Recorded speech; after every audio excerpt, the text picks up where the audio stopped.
ഞാനൊരു പ്രാർത്ഥിക്കാൻ പറഞ്ഞു കഴിഞ്ഞപ്പോൾ എല്ലാവരും എഴുന്നേറ്റ് ഞാൻ വിചാരിക്കുന്നത് എല്ലാവരും എനിക്ക് വേണ്ടി പ്രാർത്ഥിച്ചാൽ ഞാൻ വിചാരിക്കുന്നത് ആണോ? സാറിൻ്റെ ആയുസിനും ആരോഗ്യത്തിനും വേണ്ടി പ്രാർത്ഥിച്ചു എന്നാണ് ഞാൻ വിചാരിക്കുന്നത്. ഇനി അങ്ങനെ പ്രാർത്ഥിച്ചില്ലെങ്കിൽ തന്നെ ഇനി പ്രാർത്ഥിച്ചാൽ മതി. അപ്പോഴേ എന്നോട് പല ആൾക്കാരും ചോദിക്കാറുണ്ട്, എന്താ ഈ 50 വർഷം ഞാൻ വീഡിയോ എന്നിട്ടോ അന്ന് തുടങ്ങി ചോദിക്കുകയാണ്.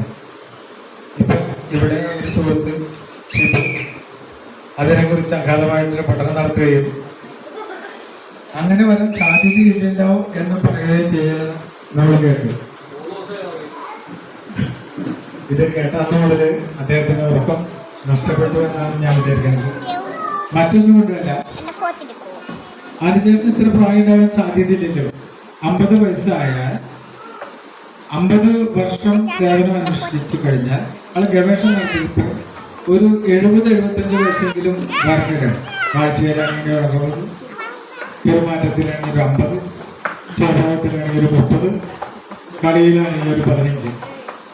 ഈ ലെവലിൽ നോക്കുമ്പോൾ ഒരു കാരണവശാലും 50 വർഷം തികയാൻ യാതൊരു സാധ്യതയില്ല എന്നാണ് നമ്മുടെ ഏവരുടെയും ഒരു ഉള്ളാലുള്ളൊരു സംശയം. ഇത് തന്നെ എൻ്റെ വീഡിയോ കണ്ട പലരും പങ്കുവയ്ക്കുകയുണ്ടായി. നിനക്ക് ഇത്രയും പ്രായമില്ലല്ലോ എന്ന് കൃത്യമായിട്ട് പറഞ്ഞു കഴിഞ്ഞാൽ എനിക്ക് 2 ഡേറ്റ് കൊടുത്താണ്. 1956 അവസരഭാഷ ഡേറ്റ് കൊടുത്തു. 1957 സാക്ഷാൽ ജോർജ് ത്രിസംഗയുടെ മകനായിട്ട് ജനിച്ച ഫെബ്രുവരി 26-നാണ് ഞാൻ ജനിച്ചത്. അത് ഇവിടെ ഒന്നല്ല ജനിച്ചത്, തൃശ്ശൂരാണ്. എന്നെ മാമേസം മുക്കിയത് ലൂർദ് പള്ളിയിലാണ്. കുട്ടികളെ കസർമിൻ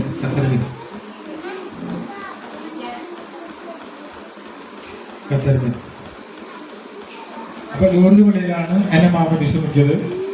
ഇത്രയാണ് ചരിത്രം. ഒരു 32 സംഭവബഹുലമായ ചരിത്രങ്ങൾ എൻ്റെ ജീവിതത്തിൽ ഉണ്ടായിട്ടുണ്ട്. അത് ഞാൻ രേഖപ്പെടുത്തിയിട്ട് യൂട്യൂബിലൊക്കെ പ്രസിദ്ധീകരിച്ചിട്ടുള്ളതാണ്. ഏതെങ്കിലും സംശയമുള്ളവരും ഡേറ്റ് ഓഫ് ബർത്തിന് സംശയമുള്ളവരും അത് പരിശോധിക്കാവുന്നതാണ്. ഓക്കെ, അപ്പോൾ എൻ്റെ പ്രായക്കുറവിനെ നിങ്ങൾ സമ്മതിച്ചതിന് ഞാൻ 1000 നന്ദി പറയുന്നു.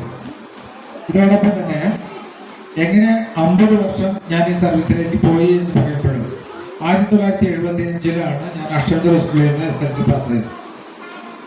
ശരിക്കും ഞാൻ SLC ഒരു 15 വർഷം കൊണ്ടാണ് പാസ്സാകുന്നത്. പക്ഷേ ഞാൻ 18 വർഷം എടുത്തു. 1-ൽ തോറ്റു, 3-ൽ തോറ്റു, 8-ൽ തോറ്റു. പിന്നെ ഇന്നുവരെ തോൽവി എന്താണെന്ന് അറിഞ്ഞിട്ടില്ല. അത് മുന്നേറിക്കൊണ്ടിരിക്കുന്നു. പലരും പറഞ്ഞ ഈ വയസ്സാകാലത്ത് GST എക്സാമിനേഷൻ എഴുതേണ്ട കാര്യമുണ്ടോ? അപ്പോൾ ഒരു ഓഫീസർ പറഞ്ഞ് ആദ്യം GST ഓഫീസ് എക്സാം എഴുതണം. വളരെ ടഫായിട്ടുള്ളൊരു എക്സാമിനേഷനാണ് അത്. ഇന്ത്യയിൽ വളരെ കേരളത്തിൽ ഒരു സെൻറ്റർ മാത്രമുള്ളത് തിരുവനന്തപുരത്താണ്. അത് നമ്മളെ വളരെ പരിശോധനയ്ക്കും നമ്മളെ വളരെ നിരീക്ഷണത്തോടു കൂടി എൻട്രൻസ് എക്സാമിനേഷൻ എഴുതുന്ന പോലെയാണ് ആ എക്സാമിനേഷൻ. എനിക്ക് അന്ന് എക്സാമിനേഷൻ എഴുതുമ്പോൾ ഏതാണ്ട് ഒരു 65 വയസ്സുണ്ടാകുമെന്ന് എനിക്ക് തോന്നുന്നു. 65 അതിനോടനുബന്ധിച്ച്. പക്ഷേ ഞാൻ ഒരു ഷുഗർ പേഷ്യൻ്റായ കാരണം അരമണിക്കൂർ ഇടവിട്ട് എനിക്ക് മൂത്രമൊഴിക്കാൻ പോകേണ്ട ഒരു വിഷമമുണ്ട്. ഈ 2 മണിക്കൂർ ഞാൻ എങ്ങനെ പരീക്ഷ എഴുതുന്നു ആയിരുന്നു എൻ്റെ സംശയം. തലേ ദിവസം തുടങ്ങി വെള്ളം കുടിച്ചില്ല, ചായ കുടിച്ചില്ല, വെള്ളയപ്പം ദോശ അത് ഒരു ദിവസം കഴിച്ച് ഞാൻ ചെന്നു. എന്നിട്ട് അടുത്ത മോട്ടറിസ്റ്റോട് ചോദിച്ചു, എനിക്ക് ഇങ്ങനെ ഒരു അസുഖം ഉണ്ടല്ലോ, എനിക്ക് ഇടയ്ക്ക് ഒന്ന് പോയി യൂറിൻ പാസ് ചെയ്യേണ്ട ഒരു സാധ്യമല്ല. കോളേജിൽ കയറി കഴിഞ്ഞാൽ കമ്പ്യൂട്ടറിന് മുന്നിൽ ഇരുന്ന് കഴിഞ്ഞാൽ ഈ മണിക്കൂർ കഴിഞ്ഞാൽ മാത്രമേ പുറത്തു വിടുള്ളൂ. ഇനി നിങ്ങൾക്ക് പുറത്തു പോകാം, പക്ഷെ തിരിച്ചു വരാൻ പറ്റില്ല. ഞാനെല്ലാം നമ്മളെ എല്ലാ ഉടുതുണികളും പരിശോധിച്ച് രേഖകളൊക്കെ പരിശോധിച്ച് എല്ലാം ഉണ്ടാക്കി. ഒരു സാധനം മോതിരം വരെ ഇടാൻ സംഭവിച്ചിട്ടില്ല. അതിനുശേഷമാണ് എക്സാമിനേഷൻ ഹാളിൽ കയറി 200-ലാണ് എക്സാമിനേഷൻ. എന്നിരുന്നാലും ഞാൻ മനസ്സാ വിചാരിച്ചു, എൻ്റെ ഒരു സ്റ്റാഫ് പറഞ്ഞു, ഞാൻ എക്സാമിനേഷൻ എഴുതുന്ന കാര്യമുണ്ടോ, പാസ്സാകുമോ, ഇതിനകത്ത് ഓർച്ചൊക്കെ ഉണ്ടോ, സാറ് പാസ്സായില്ലെങ്കിൽ ആരാണ് പാസ്സാകുക എന്നുള്ള ഒറ്റ ചോദ്യമാണ് എന്നെ എക്സാമിനേഷൻ എഴുതാനും പ്രേരിപ്പിച്ചത്. അതിൻ്റെ ട്രെയിനിങ്ങിന് പോയത്. അപ്പോൾ 200-ലാണ് മാർക്കെന്ന് പറയണം. ഞാൻ വിചാരിച്ചു ഒരു 200 കിട്ടാവുന്ന രീതിയിൽ പഠനം തുടർന്നാലോ എന്ന് ഞാൻ വിചാരിച്ചു. അങ്ങനെ 200 കിട്ടാൻ ഫുൾ A+ കിട്ടുന്ന രീതിയിൽ ഞാൻ പഠിക്കാൻ തീരുമാനിച്ചു. ഞാൻ പഠിച്ചു. അപ്പൊ എങ്ങനെ പഠിക്കുന്നത് എനിക്കൊരു രൂപം കിട്ടിയിട്ടില്ല. അപ്പൊ നിങ്ങൾക്ക് എല്ലാവർക്കും മാതൃകയായിക്കൊണ്ട് ഞാൻ വെറുതെ പറഞ്ഞു എല്ലാവരോടും ഞാൻ GST എക്സാമിനേഷൻ എഴുതാൻ പോകുന്നു. എൻ്റെ ക്ലയൻസിനോട് പറഞ്ഞു ഞാൻ കുറച്ച് ദിവസത്തേക്ക് ഇവിടെ ഉണ്ടാവില്ല, GST എക്സാമിനേഷൻ പോകണം. അങ്ങനെ പറഞ്ഞു കഴിഞ്ഞപ്പോൾ എല്ലാവരും ചോദിച്ചു GST എക്സാമിനേഷൻ ആയില്ലേ?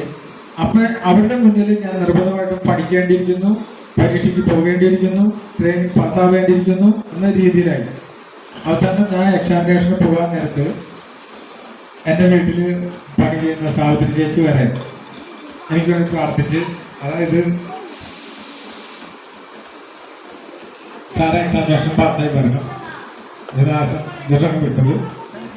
അങ്ങനെ ഞാൻ ഒരു ട്രെയിനിൽ കയറി. 1 മണിയുടെ ട്രെയിനാണ്. പിറ്റേ ദിവസത്തെയാണ് ഞാൻ എക്സാമിനേഷൻ 10 മണിക്കാണ് എത്തേണ്ടത്. 1 മണിക്ക് ചാലക്കുടിച്ച് ട്രെയിനിൽ കയറി. അങ്ങനെ എക്സാമിനേഷൻ ഞാൻ പ്രിപ്പയർ ചെയ്തുകൊണ്ടിരിക്കുകയാണ്. അപ്പം മുന്നിൽ 2 മുസ്ലിം സ്ത്രീകൾ പർദ്ദയൊക്കെ ഇട്ടിരിക്കുന്നുണ്ട്. പർദ്ദയൊക്കെ മാറ്റി അവരെന്നെ ചാലക്കുടി എന്ന് പറഞ്ഞ് ശ്രദ്ധിക്കുന്നതാണ്. 30 മണിക്കാണെന്ന് തോന്നണേ, എനിക്ക് കൃത്യമായിട്ട് അറിഞ്ഞുകൂടാ. ഏതാണ്ട് 1 മണിയായപ്പോഴേക്കും ഞാൻ കൊല്ലത്തെത്തിയപ്പോൾ ഭക്ഷണപൊതി എടുത്തു. അതിൽ മുട്ട പൊരിച്ചതും മീൻ വറുത്തതും വിഭവസമൃദ്ധമായിട്ടുള്ളൊരു പൊതിയാണ് എനിക്ക് തന്നത്. അതങ്ങ് അഴിച്ചു വെച്ച് അത് നോക്കിയപ്പോൾ മറ്റൊരു ശ്രദ്ധിച്ചുകൊണ്ടിരിക്കുന്നുണ്ട്.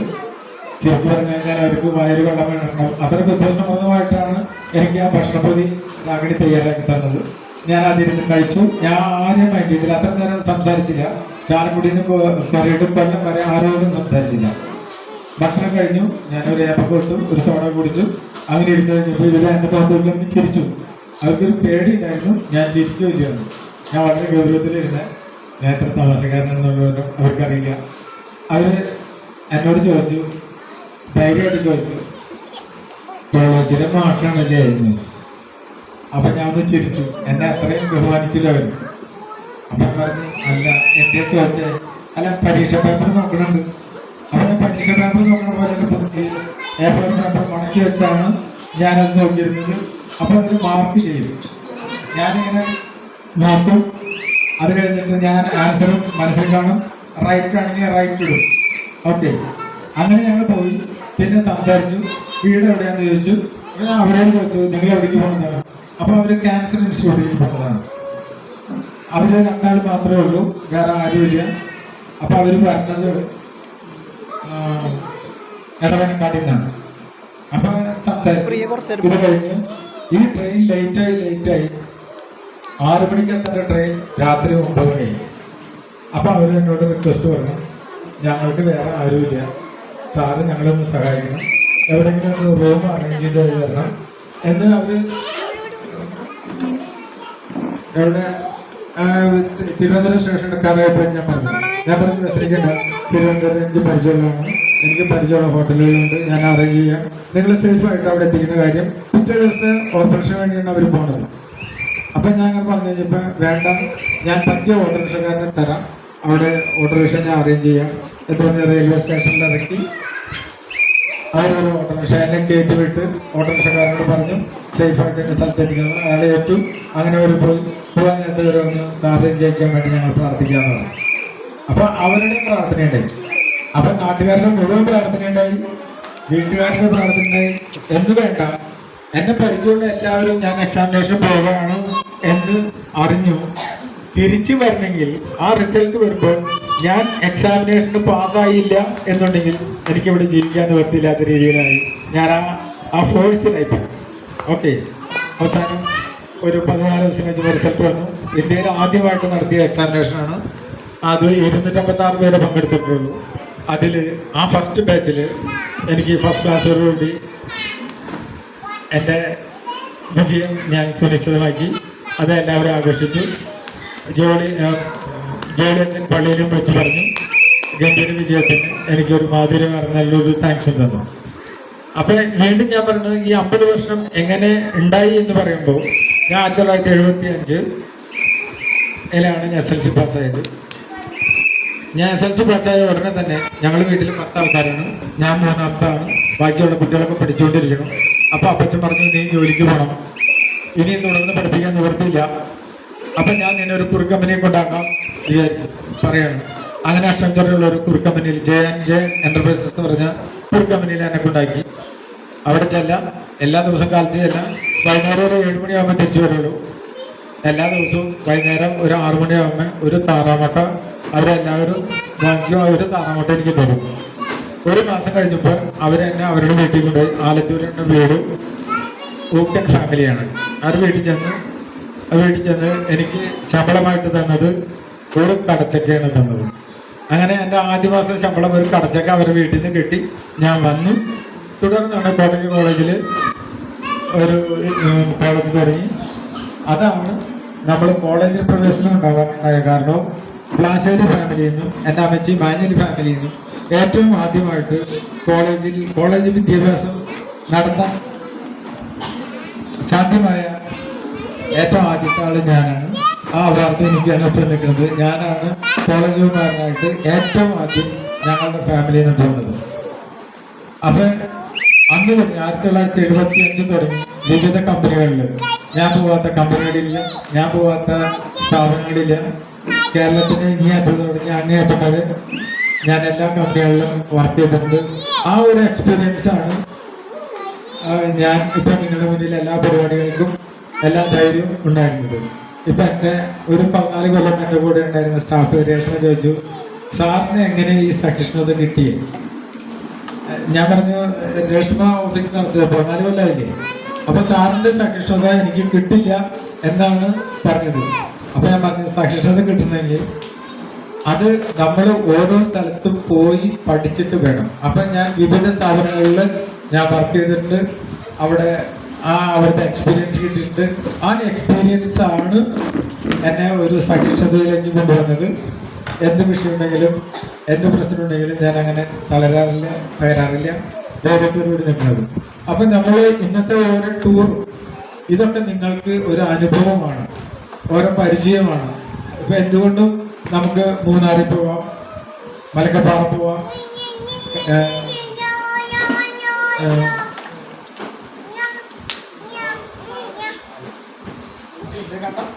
മാമലക്കണ്ടം, അവിടേക്കൊക്കെ പോവാം. അപ്പം ഞാൻ നോക്കി കഴിഞ്ഞപ്പോൾ വെറുതെ ഒരു പ്ലാൻ ഇട്ടതാണ്. നമുക്ക് എന്തുകൊണ്ട് നാടറിഞ്ഞുകൂടാ, നാട്ടിൻ്റെ വിഭവങ്ങൾ അറിഞ്ഞുകൂടാ. അപ്പോൾ ഇവിടെ നിന്ന് കൂടിയാലോ എന്ന് വിചാരിച്ചു. ഞങ്ങളെ സ്റ്റാഫ് ഒക്കെ തമ്മിൽ വിചാരിച്ചു നമുക്ക് എവിടെയെങ്കിലും ഒന്ന് കൂടാം. അപ്പോൾ അങ്ങനെ ഒരു പരിപാടി ഇട്ടു. അങ്ങനെ ഇട്ടു. അടുത്ത് ഒരാളെ കൂട്ടി അങ്ങനെ കൂട്ടി ഇന്നലെ ഏറ്റവും അവസാനമായിട്ട് ജിജോനെ കൂട്ടി ഇവിടേക്ക് ഞാൻ എല്ലാവരും മിനിനെയും കൂട്ടി ജോയിനെയും കൂട്ടി ഇവിടെ ഈ സംഘടിപ്പിക്കാനുണ്ടായിരുന്നു. അപ്പോൾ എനിക്ക് ആശങ്ക ഉണ്ടായിരുന്നു, എല്ലാവരും വരും, ഭക്ഷണം ബാക്കിയാകുമോ എന്നുണ്ടായിരുന്നു. ഇപ്പോൾ ഭക്ഷണമൊന്നും ബാക്കിയില്ല എന്ന് ഞാൻ വിചാരിക്കണേ. ഉണ്ടെങ്കിൽ തന്നെ എല്ലാവരും ഉള്ളത് ഇവിടെ ബാക്കിയാവാണ്ടിരിക്കാൻ എല്ലാവരും പാർസൽ കൊണ്ടുപോകണമെന്ന് അഭ്യർത്ഥിക്കുന്നു. ഉള്ളതനുസരിച്ച് പാർസൽ കൊണ്ടുപോകണം. അതിന് കവർ വാങ്ങിച്ചിട്ടുണ്ടോ എന്ന് എനിക്കറിഞ്ഞൂടാ. കവർ വാങ്ങിച്ചിട്ടുണ്ടോ? പാർസൽ കവർ ഇല്ല, പാർസൽ ഇല്ല എന്നല്ലേ ഞാൻ പറഞ്ഞിരുന്നേ. അപ്പൊ പാർസൽ കവർ എന്നാലും പാർസൽ കൊണ്ടുപോകാനുള്ളതും അതുപോലെ തന്നെ ഈ കിഴങ്ങ് ആരെങ്കിലും കൊണ്ടുപോകണം. കിഴങ്ങ് കൊണ്ടുപോകണം, പഴമുണ്ട്, പിന്നെ ഇവിടെയുള്ള പ്രസന്റേഷൻ സാധനങ്ങളുണ്ട്, ചക്കയുണ്ട്, 2 ചക്കയുണ്ട്, 3 ചക്കയുണ്ട്. ഒരെണ്ണം വണ്ടിയിൽ ഇപ്പോൾ ഇരിപ്പുണ്ട്, അത് നമുക്ക് തിരിച്ചു കൊടുത്തേക്കാം. ബാക്കി 2 വണ്ടി ഇത് അത് കൊണ്ടുപോകാനുള്ള എല്ലാ സൗകര്യങ്ങളും ചെയ്തു തരുന്നതാണ്. അപ്പോൾ എല്ലാവരുടെയും അനുഗ്രഹത്തോടും പ്രാർത്ഥനയോടും കൂടി ഞാൻ കേൾക്കുന്നവർക്ക് പരിപാടിയിലേക്ക് പ്രവേശിക്കുകയാണ്.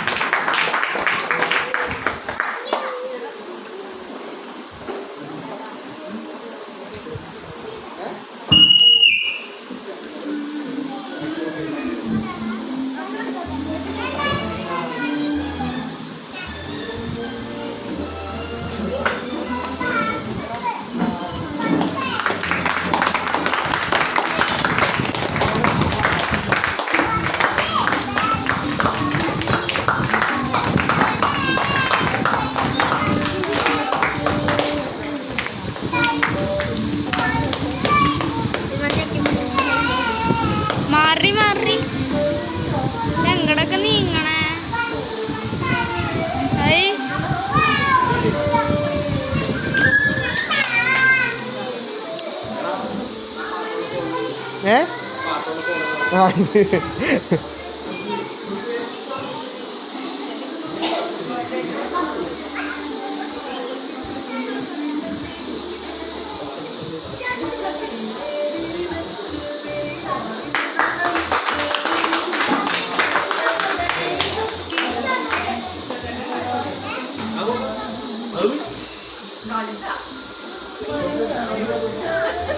അടുത്താളോട് അടുത്താളോട്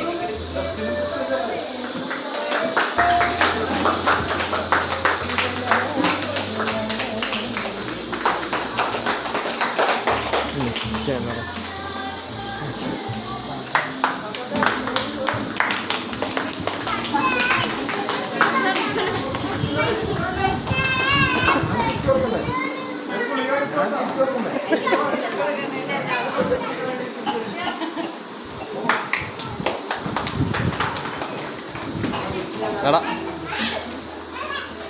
മതി